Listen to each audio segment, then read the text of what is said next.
फरायग्राफोरनि गिदिर खौरां। इन्डियान अर्जिन एस्ट्रनाट अनिल मेनना स्पेस स्टेशननि बायजोआव 6.5 घन्टा खामानि मावगोन।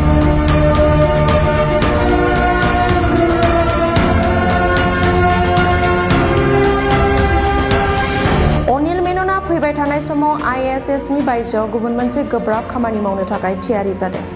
अनिल मेनना सोर होननानै बुङोब्ला डक्टर अनिल मेनना आमेरिकानि नासानि इमारजेन्सि मेडिसिन फिजिशियान आरो लिउटेनेन्ट कलनेल। बियो 14 जुलाइ 2026 अक्ट'खालि इन्टारनेशनेल स्पेस स्टेशनाव अनिल मेनना सयुज MS-29 बिरखं जाहाजजों ISS-आव दैथायनानै बयनिफ्रायबो गिबि जारिमिनारि बिलाइयाव लिरजादोंमोन।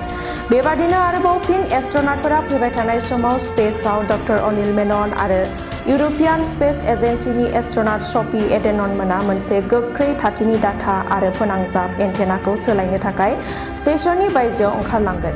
एस्ट्रनाटफोरा इन्टारनेशनेल स्पेस स्टेशनाव गुबुन मोनसे स्पेस वाक खालामनो थांगासिनो दं।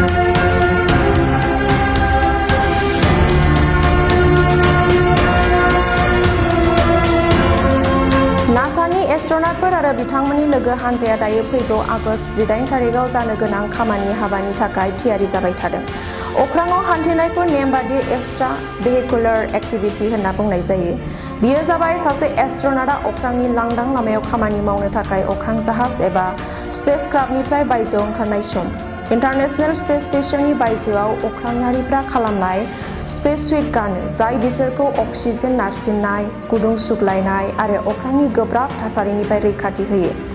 इन्टारनेशनेल स्पेस स्टेशनखौ लुफुंनाय समाव एस्ट्रनाटफोरा अख्राङाव थाबायनायाव बाहागो लायो, अखाफोराव जन्त्रपातिफोरखौ फोनांजाबनाय आरो अख्रांनि मुवाफोरखौ बुहुमसिम लाबोआलासिनो फाहामनाय, अख्रां थावनियाव गोजान मानथाखो खालामनाय आरो गोदान मुवाफोर फज'नाय खामानिखौ मावफुंनो खाबु होयो।